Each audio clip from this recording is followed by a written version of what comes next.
Excuse me. Welcome back to That Time I Got Reincarnated as a Slime Anime Review Episode 17. This will be the final 3 episodes that officially have aired for the series, and as far as I can tell, the series is probably going to come back. Yes. These are the 3 episodes. Demon Lord Banquet Walpurgis, Returning from the Brink, and Octogram. I will get to the reason why the episode's called that. So, we have the banquet, which simply put the 10 demon lords surrounding a big, well, 9 anyways, because 1 is missing.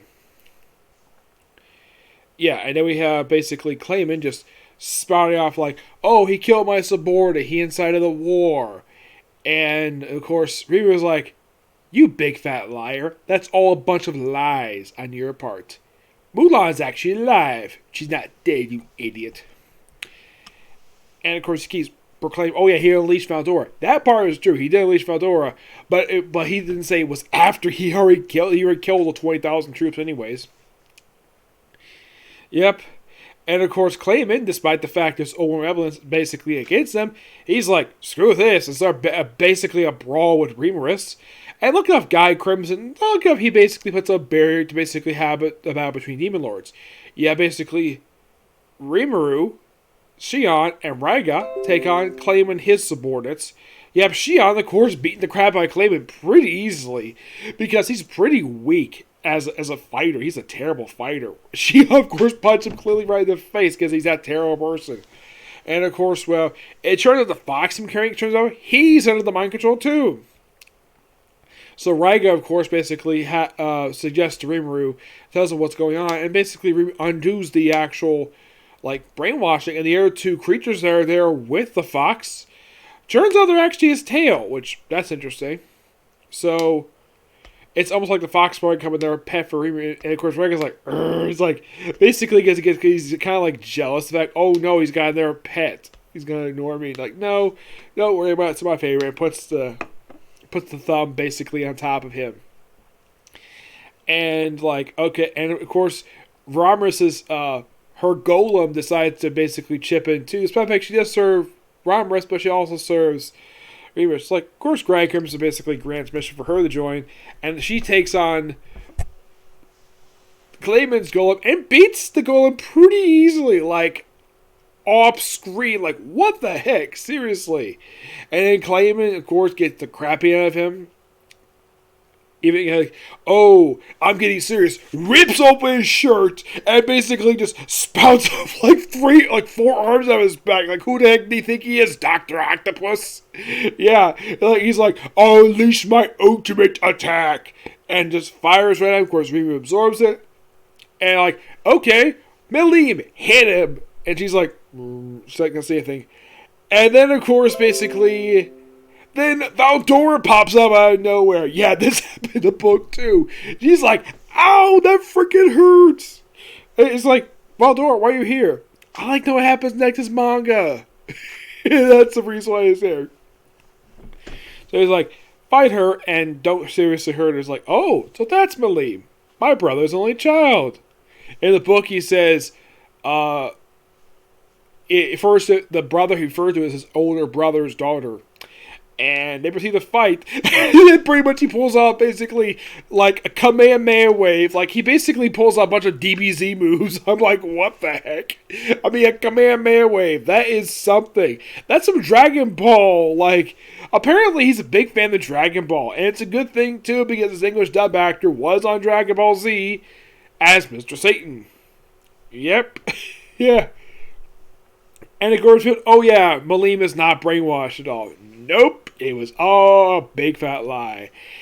And then Clayman basically,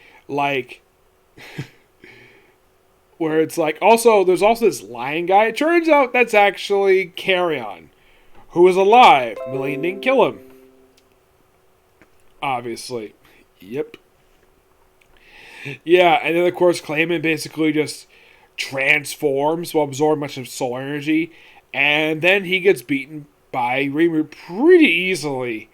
And then it's and of course he mentions out his particular creator, and then he's like, no, and of course he gets absorbed by Remus. and of course, they deal with rumors. They basically confirm Reamer as a demon lord and accept claim as betrayal. Like, okay, and then of course, basically we have the Sky Queen that says, I like to step down from position, basically, and I like to become Malim's subordinate. And Malim's like, what? You want to become my subordinate? Well, you gotta get subordinates anyways. Technically, she does, the Dragon Fallen. And of course, Carrion does the same thing too. He steps down to become a subordinate. And she's like, oh, fine.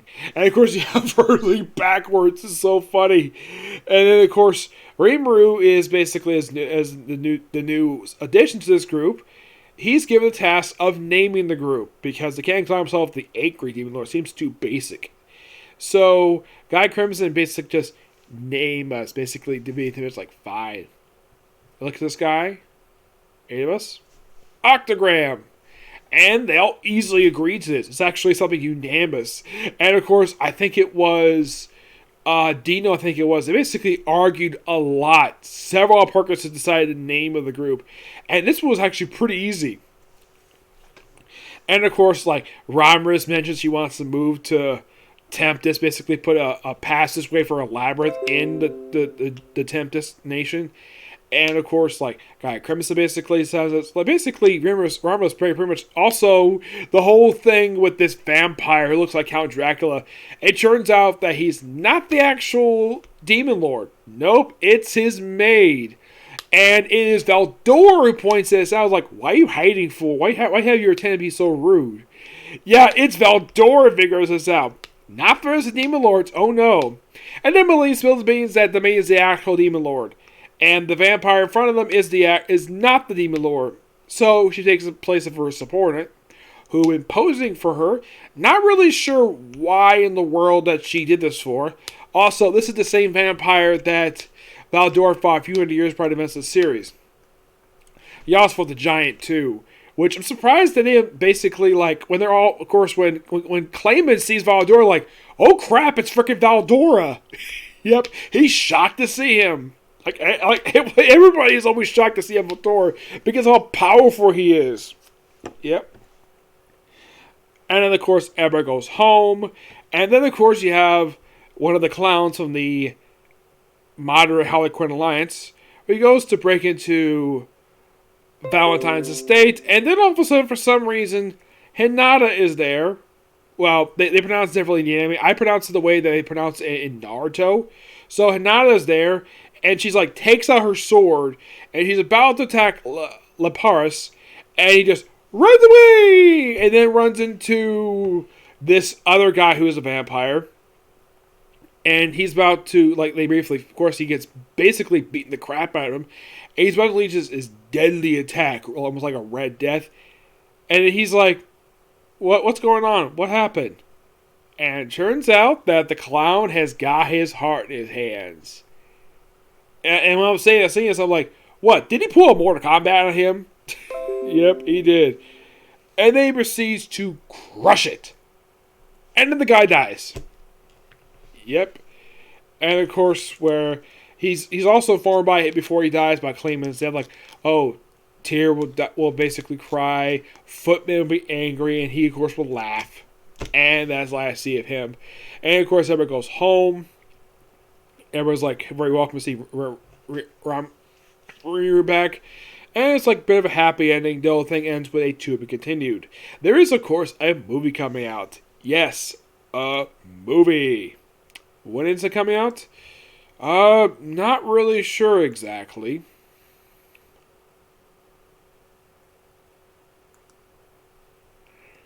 Of course, they do a montage, like, various characters, of course, this series. Like, Clayman basically gets, like, let's just say he gets beaten up by one of his subordinates who, well, he basically is, like, very happy to see him.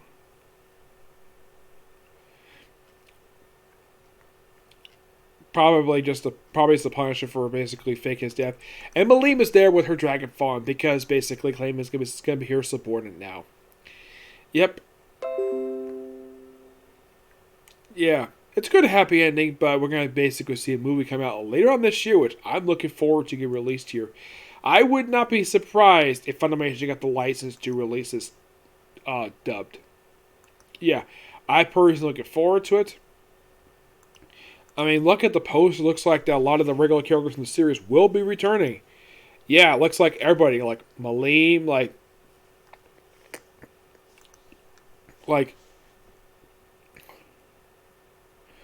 they say it's unknown if it's going to be part of the main story or not. But my guess is it might be adapted in Book 7, but who knows? We'll find out later on this year when it does come out. Yep, I'm personally looking forward to it. Especially since I really enjoyed this anime. Yep. I'm going to go ahead and get my final thoughts here. I was going to save it in a video, but just go ahead and give it here.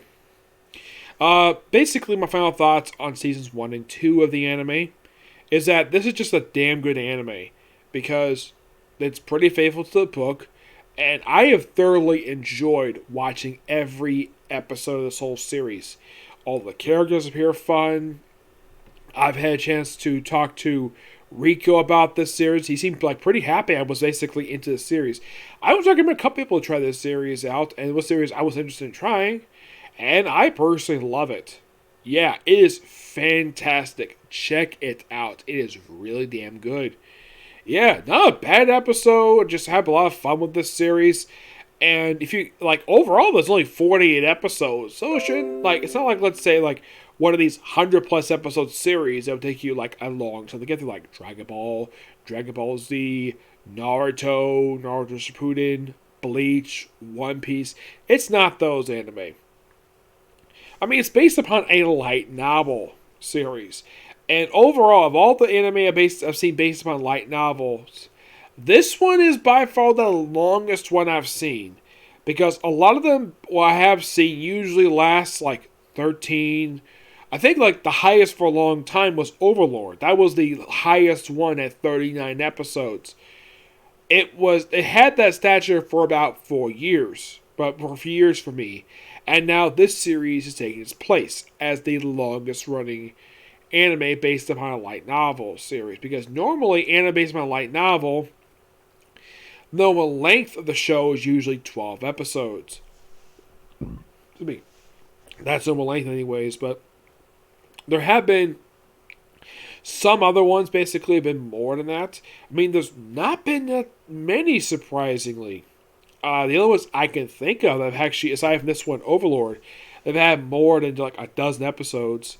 Yeah, aside from these two have been Konosuba, ReZero, The Rice Should here, which is getting a second season, by the way. I'm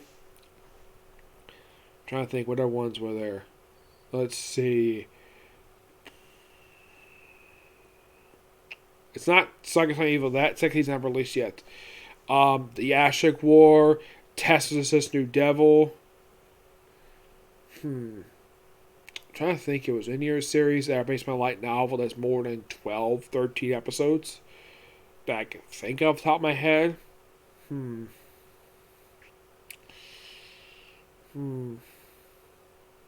not really. So far, overall, about 7, aside from this one, which actually is not that bad. Well, you could say that Freya and How Realistic Were the Kingdom, that's going to basically be surpassing, because already both of them are past 13 episodes. Like, I think in the case of How Realistic Were the Kingdom, I think that was that episode, I think it was like 17 was the most recent one that aired. Actually, it was 16 that aired. It was the most recent. Actually, it was 17 for that one. For Freya, that one, I believe, was 16, if I'm not mistaken. I think, yeah, that was 16 as well. Basically, both up the same episodes. Yep. They basically are. Now, for the second season, I should mention, though, that the season itself aired over the course of, like, a little over a year. Like, this season aired from January of last year to September. Yep, it actually ended, surprisingly, about a few months ago. And you're thinking, really? Just like 4 or 5 months ago? Yeah. That's indeed true. Yep, as for the first season of the show, that aired from October 2018 to April 2019. Yeah, it's interesting, though, that, well, in the case of the second season of the show, that the series had to wait like about 2 years for the second season to come out? Well, there probably was a reason why. The pandemic. Yeah. Hopefully it doesn't take another couple years to like do another season per se. And you might be asking, how many light novels overall for the whole series? I've only read 6. And overall, there is at least 20, yes, 20 light novels. Been released so far about 19. Mm-hmm. Yeah. 20 actually comes out. They have not released a date for it, but mostly it's been like 19 volumes overall that have been released in Japan. They basically released here like the first 12. Yeah, 12 is the first they've gone so far. There's one volume they have not released here for some reason, and that is volume 8.5. Yeah. Well, there's a reason why, because it's basically a data book. Yeah, there probably is no plans to translate that. I have basically the book 11. 13 is actually coming out next month. Yeah, next month. That's when 13 comes out. 14 comes out. No actual release for 14 yet, but at least that 15 is going to release date. Yes.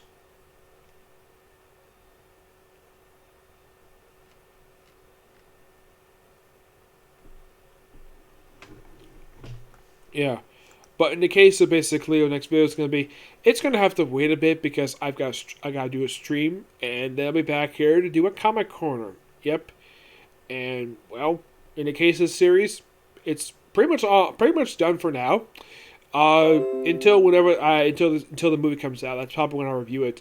Do I have any plans to review the light novels for the series? No, not really. I have no media plans to review the light novels for the series, so I could review them, but I rather wait. I rather not. Yes, but you might be asking, is there an review series going to place this one? Well, the next thing I'm going to watch, probably starting tomorrow, I'm going to basically... there's a couple anime I've been meaning to get caught up with because there's been English dub release for them. Well, these new episodes I haven't seen yet. I didn't watch the stuff for these ones.